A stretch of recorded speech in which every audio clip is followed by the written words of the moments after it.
La chronique bourse, la quotidienne Zone Bourse, Anthony Bondin.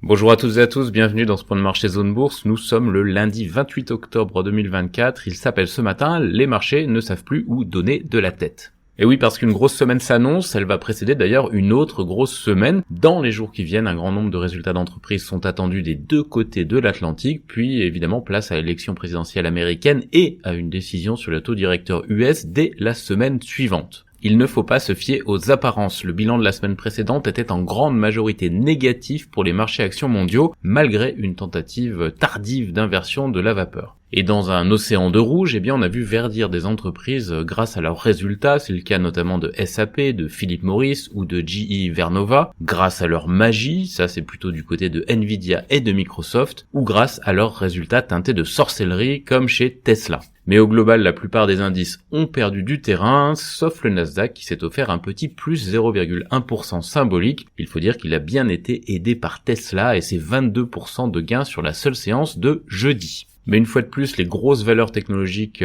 plus que toutes les autres, font office de valeur refuge quand les investisseurs ont des doutes, surtout quand ces doutes sont complexes, parce qu'ils entremêlent l'élection présidentielle américaine, la politique monétaire et la géopolitique. Et ça va continuer, puisque alors que Tesla a déjà publié, je viens d'en parler, et que Nvidia, exercice décalé oblige, attendra le 20 novembre, les 5 autres magnifiques, ces sociétés technologiques américaines très fortement capitalisées, arrivent en randonnion avec leurs chiffres trimestriels cette semaine. On aura ainsi Alphabet dès mardi, puis le duo Microsoft-Meta mercredi, avant la doublette Apple-Amazon jeudi.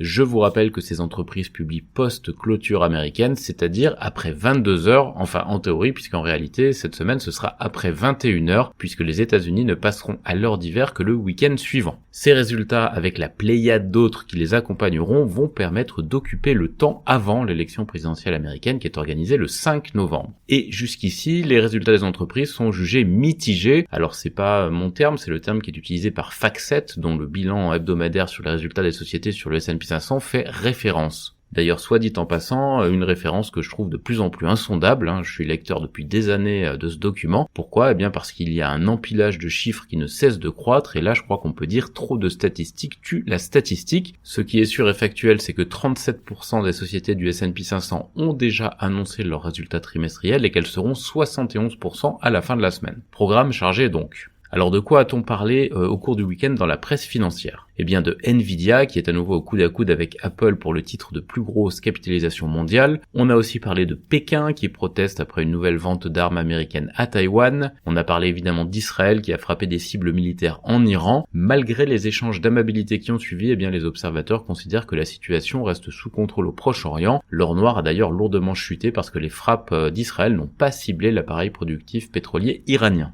On parle aussi de Moody's qui a abaissé vendredi soir la perspective d'évolution de la note crédit de la France à cause du chaos budgétaire. La France, où l'examen du budget par le Parlement, qui était assez musclé ces derniers jours, reprendra le 5 novembre. On parle aussi d'Elon Musk qui, selon le Washington Post, aurait brièvement travaillé illégalement aux États-Unis dans les années 90. Il est aussi question de Géorgie, où la coalition pro-européenne a perdu l'élection face à l'opposition pro-russe, mais des accusations de falsification de l'élection sont en train de fuser un peu partout. Enfin, on parle du Japon, où le parti au pouvoir et ses alliés ont perdu la majorité lors des élections anticipées du week-end. Le yen a baissé parce que cette situation est perçue comme négative pour la politique de relèvement des taux engagée par la Banque du Japon.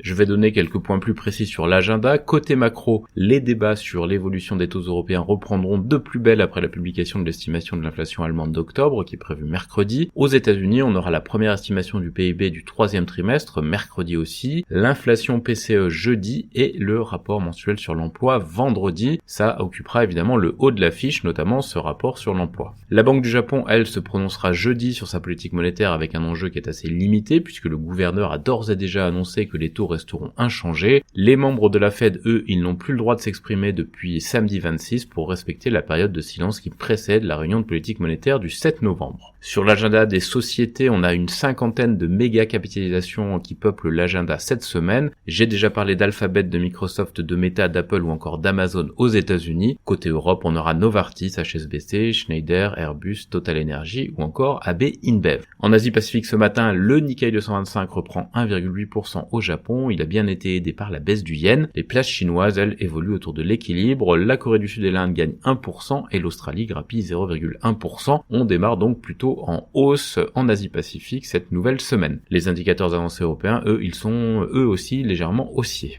Dans l'actu des sociétés en France d'abord, Eurofins va acquérir les activités de diagnostic clinique de Synlab en Espagne, GTT a relevé ses objectifs 2024, Veralia a émis 600 millions d'euros d'obligations 8 ans à 3,875%, Fnac Darty a réussi son offre publique d'achat sur l'italien Unieuro, JC2Co renonce à racheter les actifs de Clear Channel et Outdoor en Espagne, le conseil de surveillance d'Esker soutient unanimement le projet d'OPA, LDC s'est offert le groupe Pierre Martinet, UTI Group a levé 2,5 millions d'euros auprès d'Ikem Group par placement privé à 0,2 € par action. Eagle Football Group repousse la publication de ses résultats annuels et Opium émet de nouvelles obligations dilutives. Sur l'agenda des publications du jour en France, on a Vision Group, OP Mobility, Nikon, Memscap, TXcom, Capelli, DLSI ou encore Saint-Jean Group. Ailleurs en Europe, Volkswagen envisage des réductions de salaires et de primes pour économiser jusqu'à 4 milliards d'euros selon le Handelsblatt. Philips a revu ce matin en baisse sa prévision de croissance pour l'année. Blackstone est en pourparlers pour acheter à equity des participations dans les gazoducs américains pour 3,5 milliards de dollars, a appris Reuters. Permira prend 40% de la société Huawei auprès de BasicNet sur la base d'une valorisation de 505 millions d'euros. BT Group envisagerait de vendre sa filiale Radiant pour quelques centaines de millions de livres selon le FT. Le London Stock Exchange pourrait supprimer jusqu'à 200 postes dans le monde, ça c'est selon Bloomberg, et Clariant propose Ben Van Beurden comme président du conseil d'administration. Sur l'agenda des publis du jour en Europe, on a donc Philips, Galp Energia, Traton, Royal KPN, Baiwa, Computa Center et Wacker Chemie.